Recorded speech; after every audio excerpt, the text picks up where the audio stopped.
The ocean used to be an empty void, a terrifying expanse that swallowed sailors whole. Today, we've turned it into a high-speed floating conveyor belt for global capitalism. Imagine a vessel so unimaginably massive that if you stand at the bow, the stern is nearly a quarter mile away. We aren't building ships anymore. We are launching mobile, steel islands. Some carry tens of thousands of metallic boxes packed with everything you own, while others function as floating cities, holding 10,000 human beings, complete with surf simulators and go-kart tracks. This is the era of the megaship, a trillion-dollar arms race that controls the exact price of the shoes on your feet, the phone in your pocket, and the food on your table. But this obsession with extreme size has pushed global trade to the absolute brink of disaster, and we are one wrong turn away from a total economic shutdown. To comprehend how we reach this point of structural madness, we have to look backward. In the 1950s, standard cargo ships were modest, carrying just a few hundred metal containers. By the 1990s, engineering took a massive leap with the introduction of the Panamax class. These vessels were explicitly built to scrape through the tightest spots of the Panama Canal, measuring roughly 294 meters long and 32 meters wide. They were considered titans of their time, capable of hauling around 5,000 containers. But global consumerism exploded, and shipping conglomerates realized a fundamental truth of maritime economics. Standard boundaries are meant to be broken, and bigger always means richer. The transition from those classic models to today's modern Megamax cargo vessels is nothing short of mind-boggling. Take a Leviathan like the Ever Alat. This single ship can hold over 24,000 steel containers. To put that into perspective, the cargo packed onto this one vessel would require a freight train stretching an astonishing 40 miles long. In just one single voyage across the ocean, it moves millions of laptops, fast fashion clothes, and vital automotive parts.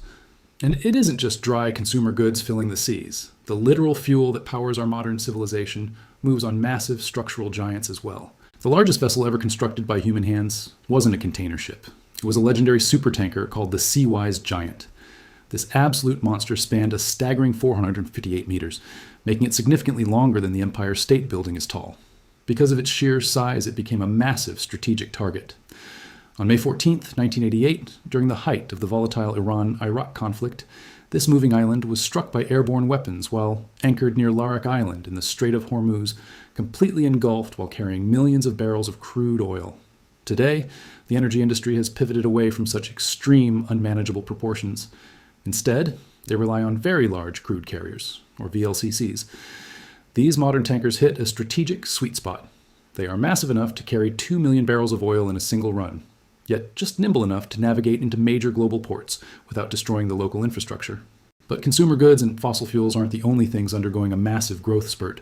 Humanity itself is getting supersized on the open water.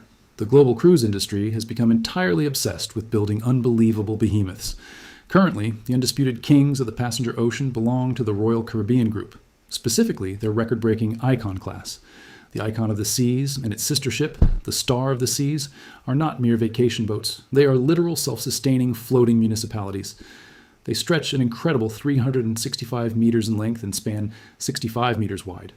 To truly grasp that scale, visualize 20 separate decks stacked into the sky, filled with 7 massive swimming pools, water parks, and enough space to house 7,600 vacationers alongside 2,350 crew members. That is nearly 10,000 lives relying on a single hull floating in the middle of the deep sea. And the corporate hunger for these massive cash cows is nowhere near satisfied. Royal Caribbean has already locked in orders to construct a 3rd and 4th Icon-class Titan for delivery in the late 2020s. Naturally, the competition is scrambling to keep pace in this high-stakes maritime race. MSC Cruises is rapidly expanding its giant world-class fleet, while Carnival Corporation has recently finalized massive new contracts to construct next-generation vessels powered by liquefied natural gas, scheduled to hit the water by 2027 and 2028. This constant escalation raises a massive question. Who actually commands these terrifyingly large global fleets? The ultimate control of global trade lies in the hands of just a few massive corporate empires. At the absolute peak of this mountain is MSC, the Mediterranean Shipping Company. This low-profile giant doesn't just dominate the cargo world, they also own MSC Cruises, making them a dual threat on the high seas. Currently, they operate the most massive container ship on Earth, the MSC Arena. This monster can hold a mind-boggling, record-shattering 24,346 steel containers, stretching nearly 400 meters long and over 61 meters wide. Right behind them is Taiwan's Evergreen Marine, instantly recognizable by their bright green hulls. But a fascinating corporate pivot is shaking up the industry. Maersk, the Danish shipping titan that actually pioneered the modern megaship era back in 2013, is suddenly pulling the emergency brake on size. Instead of chasing bigger hulls, Maersk is shifting strategy towards slightly more agile vessels powered by clean, green methanol fuel. Meanwhile, their fierce French rivals, CMA CGM, are doubling down on scale, ordering a massive fleet of giant ships fueled by liquefied natural gas. The building frenzy shows no signs of slowing down. Right now, global shipyards are packed with orders that will expand the world's total shipping capacity by a staggering 30%. You can't just build these engineering marvels in any standard shipyard. The epicenter of global cargo shipbuilding has shifted entirely to East Asia, where mega dry docks stretch well over 400 meters. Massive state-owned Chinese facilities like Hudong Zhonghua specialize in churning out record breakers like the MSC Arena. Across the water, South Korean shipyards like Samsung Heavy Industries focus on engineering highly complex alternative fuel vessels. However, when it comes to the luxury world of giant cruise ships, Europe still holds the crown. The massive icon of the seas was brought to life at the Meyer Turku shipyard in Finland, while France handles the heavy lifting for MSC's premium passenger fleet. Bringing these ships to life requires an unbelievable amount of capital.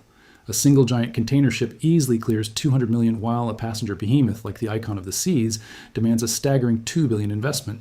So, why dump billions into a single vessel? The corporate math is shockingly simple. The economy of scale. If you double the physical size of a cargo ship, you don't need double the crew. A vessel carrying 24,000 containers still only requires about 24 sailors to operate. More importantly, doubling the capacity doesn't mean burning double the fuel. By packing 24,000 boxes onto one hull, the cost to transport each individual item plummets. For cruise lines, adding thousands of extra cabins translates to pure profit through ticket sales, onboard casinos, and specialty restaurants, all sharing the exact same baseline engine costs. There's even a green justification used by executives. Moving one container on a megaship generates far less pollution than moving that same container on a collection of smaller boats. With international regulatory bodies tightening environmental laws, these megaships are currently the most fuel-efficient way to transport goods across the planet. But this relentless obsession with cutting costs has introduced massive systemic vulnerabilities. The harsh reality is that most of the world's ports were never engineered to handle these giants. A fully loaded megaship like the MSC Arena drafts about 16.5 meters or 54 feet into the water. Major American ports like Baltimore or older terminals in New York simply lack the underwater clearance to let them dock safely. Even passenger giants face intense backlash. Historic destinations like Venice have completely banned mega cruise ships from their central lagoons due to structural risks and environmental damage. To adapt to these floating corporate monsters, cities and island nations have poured billions into aggressive dredging operations, where crews constantly gouge out the ocean floor just to deepen shipping channels. Ports have also been forced to buy massive, ultra-expensive cranes just to reach across 61-meter-wide decks. We used to build ships to fit our ports. Now we are radically reshaping our planet's coastlines just to fit the ships. Then you have the dangerous choke points. These new ships are completely locked out of the Panama Canal due to their width, and they barely scrape through the Suez Canal. We saw the nightmare scenario play out in 2021 when the Ever Given wedged itself sideways across the Suez Canal, instantly freezing an estimated $9 billion in global trade. Every single day it was stuck. The economic shockwaves took months to unravel. On top of the maritime gridlock, there's the supply chain whiplash on land.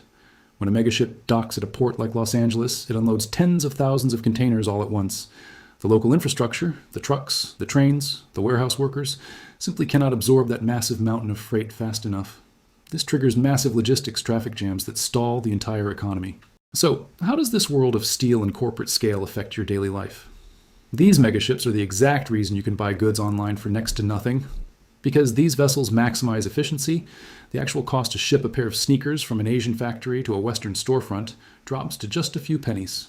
This artificial efficiency keeps local retail prices incredibly low, but it's a double-edged sword. We have traded system reliability and speed for rock-bottom shipping costs. We are now completely dependent on these giant vessels running without a single hiccup. If a massive storm delays a ship or a port gets bottlenecked, you feel it instantly, leading to empty grocery shelves and delayed deliveries at your doorstep. This brings us to a critical crossroads. Have we finally built them too big? Many maritime experts firmly believe that a capacity of 24,000 to 26,000 containers is the absolute hard ceiling. If engineering pushes them any wider or deeper, they will be entirely unable to navigate vital international corridors like the Suez Canal or the Strait of Malacca. The next frontier in shipping isn't about chasing physical scale anymore, it's a race for clean energy. As global conglomerates pivot toward green fuel, the era of building ever larger maritime giants is drawing to a close. But the monsters we've already unleashed aren't going anywhere. The real challenge moving forward is whether our fragile global supply chains can actually survive the sheer scale of what we've created.